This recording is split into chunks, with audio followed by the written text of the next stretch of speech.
In part 1, I covered how level design and some game engines are causing modern games to look worse than they used to. But it's not the only problem. Sometimes you have a game that runs well and is high resolution, but it still has terrible picture quality. This is due to poor post processing effects like auto exposure, brightness, gamma, contrast, and several others. We're going to take a look at some of these games, and one of the best ways that I thought I could show you this is to take games that have good picture quality and give them that modern look. You'll see the dramatic difference in how post processing can destroy the image quality of a game or how it can enhance it. First up, we have, without a doubt, the undefeated ultimate destroyer of picture quality, and that is chromatic aberration. This is the dumbest effect that could have ever been put in a video game. Most people have already seen it by now in at least one or two games and wondered why did they do that. Some good examples, or well, I guess bad examples of it, are Bloodborne, Dying Light, Elden Ring, The Last of Us 2, Ghostwire Tokyo, and a whole lot more. Now, luckily some of these games do let you turn it off, but some of them don't. It looks terrible. But what is it anyways? And what is it supposed to do?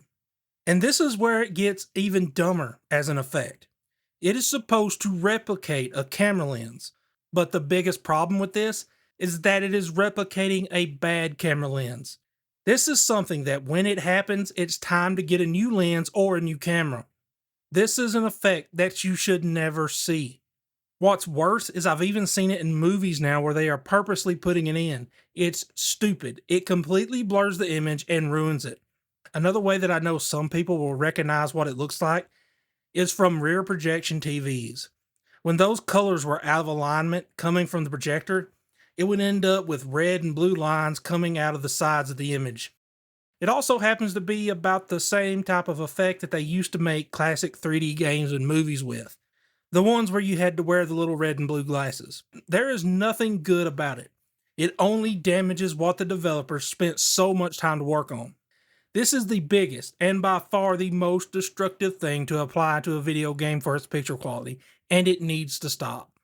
As far as some of the other effects that can hurt the picture quality, one of them can look good or it can ruin everything, and that is bloom. When it is done right, it looks amazing, but most of the time it's a bit too strong and the threshold level is not high enough. Bloom should only affect the highlights of the image. This isn't always the case though, and some of them even use it combined with screen textures like dirt, and it ends up just blurring the entire picture. Now, it's definitely not as bad as chromatic aberration, but when it is done right, it can look incredible.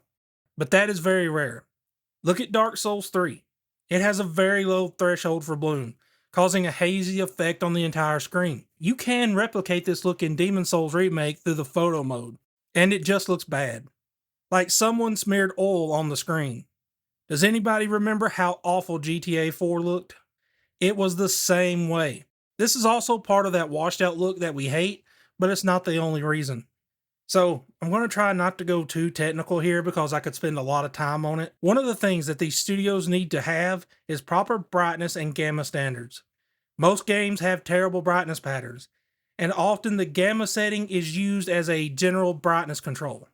However, gamma cannot be effectively calibrated this way. Proper adjustment requires a specific test pattern.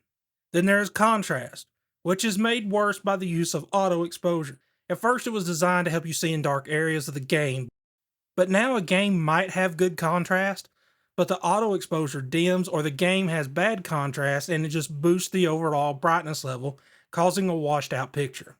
So now let's get into modernizing the post-processing of some classics, so you can see how these effects can ruin the image. BioShock Infinite.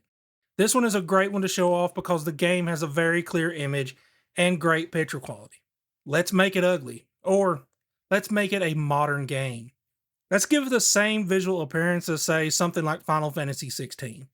Now the game does already have bloom, but you can see that just by adding a few of the modern techniques, the image quality is degraded.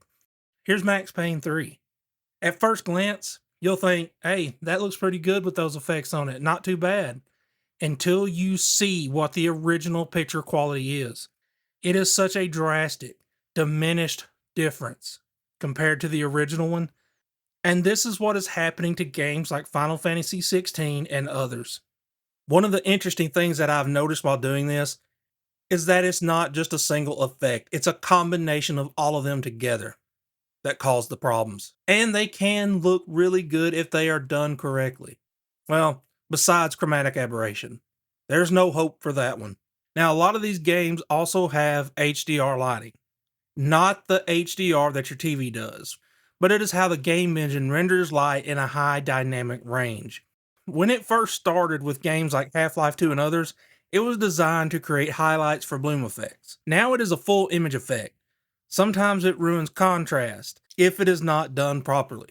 As you can see here with Final Fantasy 16 in the photo mode, you can adjust the tone of brightness and contrast, and you can see the sun the same way you would if you were in HDR.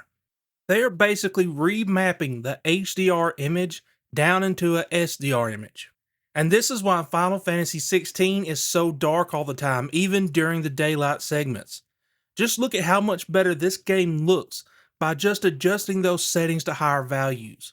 This shows how the HDR lighting and the tone mapper is trying to bring that wide range of brightness and contrast to your screen. Don't try and remap HDR to an SDR standard. It doesn't work. In older games, they were always mapped to SDR first, even when HDR was first brought about. And that is what allowed them to look so much better with it added in.